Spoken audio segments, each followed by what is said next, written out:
10:17 de la mañana, es momento de nuestra primera entrevista. Tenemos en estudio al constitucionalista Carlo Magno, a quien le damos la bienvenida. Muy buenos días. Y es que ayer el Congreso de la República aprobó un proyecto de ley que le da más poder a la mesa directiva y esto suspende de alguna forma el Estatuto del Servicio Parlamentario. Esta medida ha sido criticada en las redes sociales y vamos a conversar primero para que nos explique un poco exactamente cuál es este poder que se le da a la mesa directiva y sobre qué. Ya, yo creo que para poder entender el problema, los televidentes primero tienen que saber algo. En el Congreso de la República existen dos tipos de servidores o trabajadores.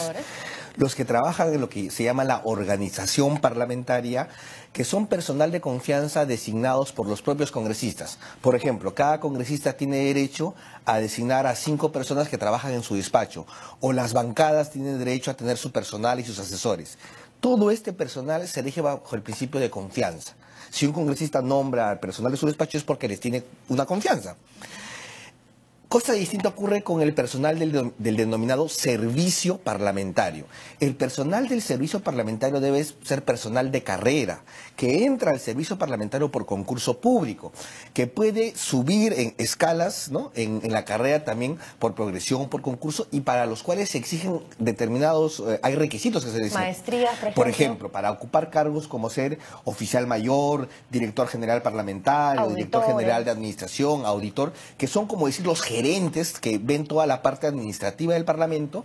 El Estatuto del Servicio Parlamentario, que fue un documento aprobado en el año 2015, les exige que tengan determinados cargos, por ejemplo, tener una maestría, por lo menos concluida.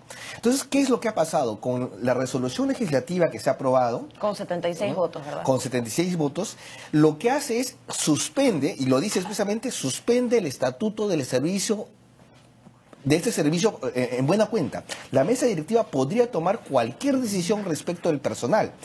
Hay que mencionar lo siguiente, por ejemplo, ¿no? Cuando se inició el actual Congreso, se propuso en algún momento que el señor José Eliche, que es conocido, sea designado oficial el mayor del Congreso. Sin embargo, él no cumplía con el requisito señalado en el estatuto, que exige por lo menos haber acabado maestría. Entonces él lo que hizo fue decir, bueno, ¿saben qué? Yo no puedo asumir el cargo, ¿no? Sin embargo, en otros casos, el año pasado ya se ha modificado la norma para cambiar los requisitos para el director general o para el auditor interno, para el director de administración y el auditor interno. ¿Por qué? Porque las personas que han sido designados a esos cargos no cumplían con los requisitos del estatuto. Entonces han bajado los requisitos.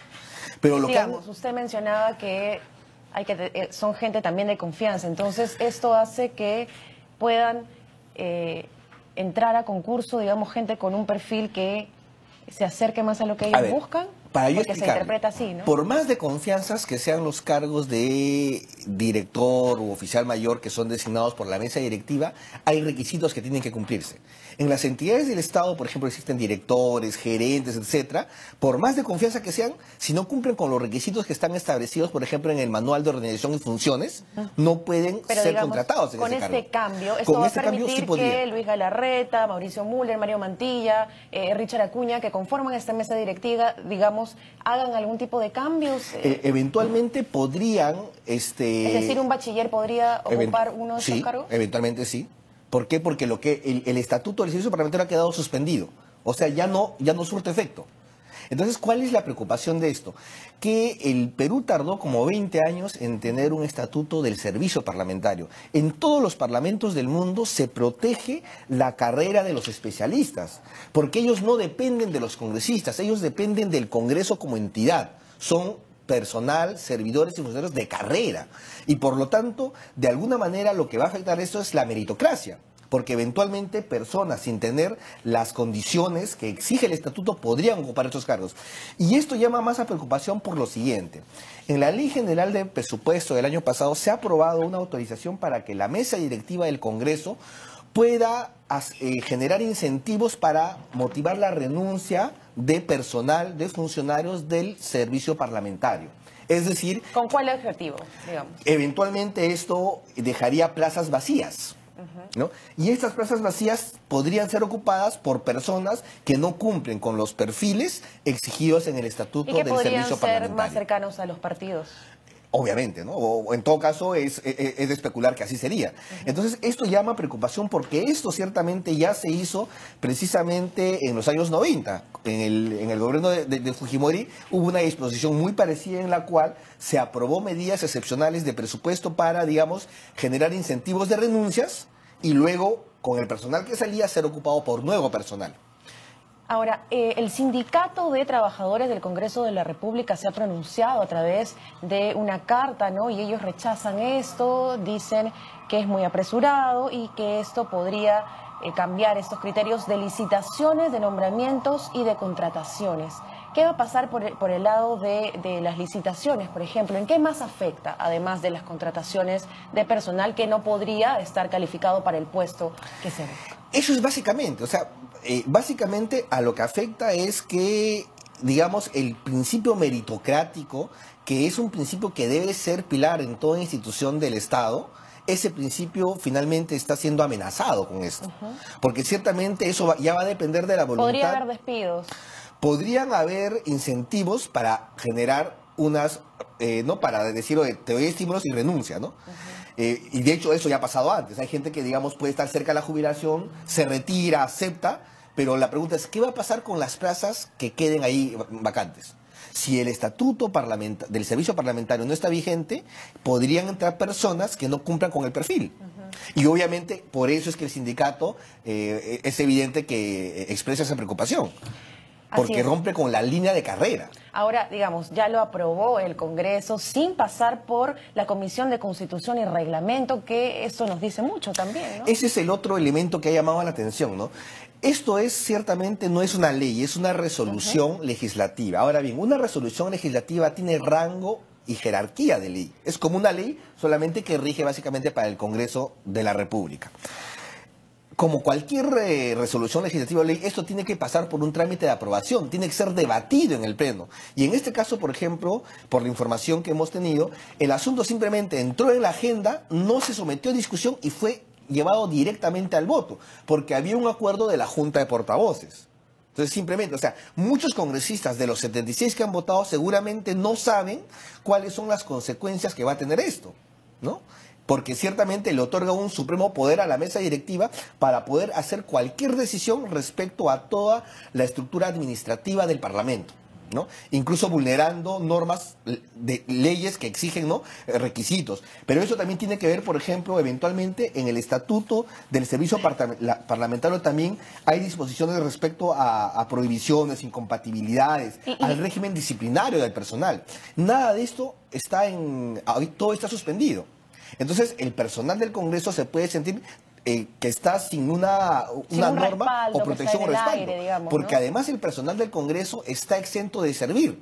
No pertenece a servir. Por lo tanto, ellos no pueden acudir al Tribunal del Servicio Civil. Entonces, ¿cuál es la salida que tienen ellos? Porque, digamos, ya lo aprobó el Congreso. Entonces, ¿qué queda para estos trabajadores y para la defensa de la meritocracia en sus labores? Yo creo, ¿no?, que ¿A dónde podrían acudir? Lo que quedaría, ese es el problema, que el personal del Congreso, al estar exento del servir, lo que quedaría ciertamente es pues que el Congreso de la República reconsidere, ¿no?, que eventualmente los congresistas se enteren bien las consecuencias de esto que han aprobado. O sea, yo estoy convencido que, como yo le digo, la mayoría de personas que han visto este tema no han sido conscientes de lo que estaban aprobando, porque aparentemente es una medida nimia, ¿no? Es una medida aparentemente sin trascendencia, pero si uno estudia sus alcances, ahí se da cuenta de que esto puede tener un alto impacto y que puede perjudicar la carrera, el servicio civil, digamos, del Parlamento,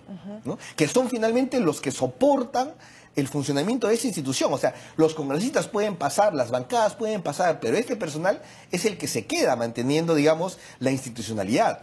Y, por ejemplo, la congresista Salazar ha indicado, ¿no?, que le sorprende este comunicado del Sindicato de Trabajadores y que para ella no debería haber una angustia innecesaria, así la llama, a los trabajadores. Ella pide que haya tranquilidad, es congresista fujimorista, por supuesto, y que este tema se discutió con los voceros, como usted lo menciona. Sin embargo, además de las contrataciones, ¿cómo se podría perjudicar, digamos, si cambian a un auditor con años de experiencia, se lo invita a la renuncia y asume este cargo otra persona cercana a uno de estos partidos? ¿Qué podría pasar, no? Eso es especular, pero uno podría decir, ¿no? Si yo pongo digamos, se presta a una eso, persona, ¿no?, que no tiene el perfil y que acepta ese cargo sin tener el perfil, también puede ser una persona que está más sometida, digamos, a los mandatos e indicaciones que se le puedan dar.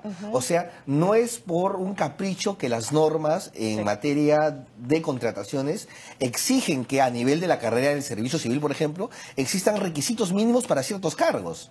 O sea, si alguien va a ser un gerente, pues tiene que ser un profesional, tiene que tener años de experiencia, tiene que tener, ¿no?, o sea, formación que le permita desempeñar el cargo con solvencia. Si pones una persona sin esas condiciones, eventualmente lo podría hacer bien, ciertamente, ¿no? Pero digamos, ese es un albur.